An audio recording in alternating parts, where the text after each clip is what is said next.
Hey yogis, it's your old pal Justin. Wanted to do a quick video on push-ups and breathing because I saw a question about it and an answer and a little exchange, a good one, in the members group today.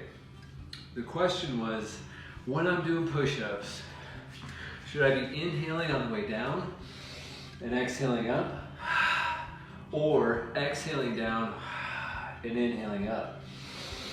It was our good friends Christina and Michelle, Colorado and Iowa, who were going back and forth. The answer really has three parts. In traditional exercise, they teach an inhale on the negative and an exhale on the way out, which is inhale down, exhale up on a push-up. That's really just a shortcut to get you breathing when you're lifting weights. So that's one answer. Traditional weightlifting, traditional 1980s weightlifting says inhale on the way down, exhale up. Same as a bicep curl. That's how you get big biceps. You curl blocks of foam. Now there's two other nuances to this answer, because I have a feeling Christina may have been asking as an Outlaw yoga teacher. In the yoga flow practice, the chaturanga push-up goes most elegantly with an exhale because of where you're coming from, typically, and where you're going, almost always. So as your inhale reverse warrior, for example, the next breath is an exhale and it's a chaturanga is the movement. So you're exhaling, inhale up dog, and exhale down. So it is the opposite, but it's still a deliberate breath, right? And this is where you have to separate dogma from the spirit of something. The dogma says inhale, lower, exhale up. Well, the spirit of it says breathe deliberately.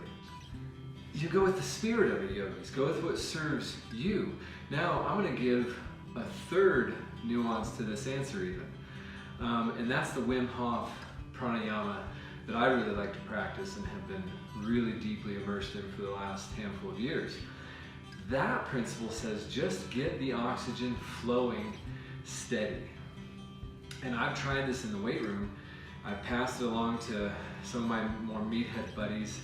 It blows them away once you get the hang of the breath, the big gains that you get, because they're used to inhale, lower, exhale, up. In a bench press, inhale, exhale, right? But the Wim Hof principle just says, get the oxygen in you and flowing.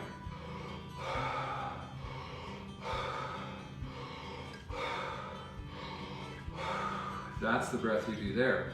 Maybe a little slower while you're lifting heavy weights, but the breath, the spirit of it is just do a deliberate breath and get lots of oxygen to the muscles, because oxygen is the fuel, it's gasoline to the engine, the muscles, so to speak, right?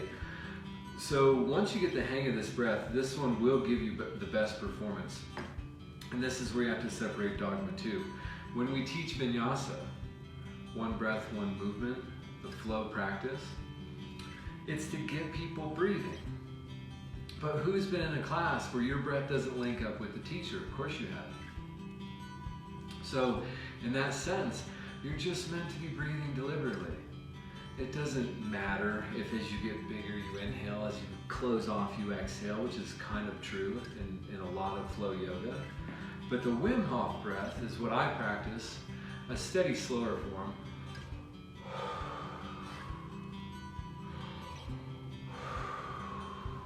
When I lift weights, when I do yoga, practice yoga, when I hike, when I run, that's not often, but when I do 3 of those breaths and then 3 natural ones, because the body wants to be off-gassing CO2.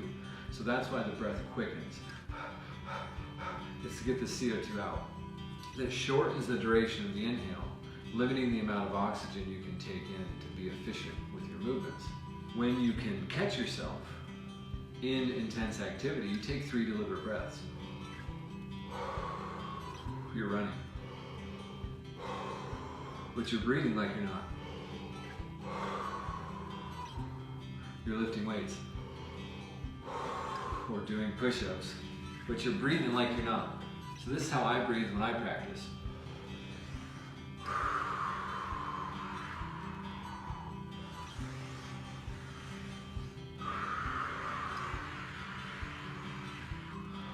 Or when I lift weights.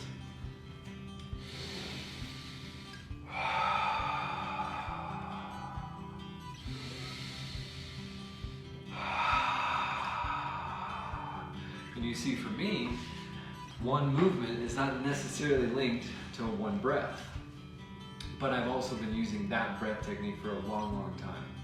So that's the three nuances of this answer. If you're in a place in your practice where you still need to remember to breathe deliberately, and sometimes I'm there, right? Then link each posture to a specific breath. Once you feel like the breath is a natural companion to the practice, start taking on a pranayama practice. Take one of our breathwork videos and just sit and do the breath practice. Once you relatively master a breath for 2 or 3 years, work with it more days than not, a week for years, and you'll have sort of mastered it. Once you do that, then get creative with how you breathe, when you breathe, deliberately. Hope that makes sense. I hope it starts to answer the question. I also hope it muddies the water a little bit. I appreciate that you're asking them out there and having this great dialogue, yogis. Thanks for being part of this online Outlaw Yoga community. Namaste. Hey, and check out Just Needs a Donut on Facebook or Instagram sometime.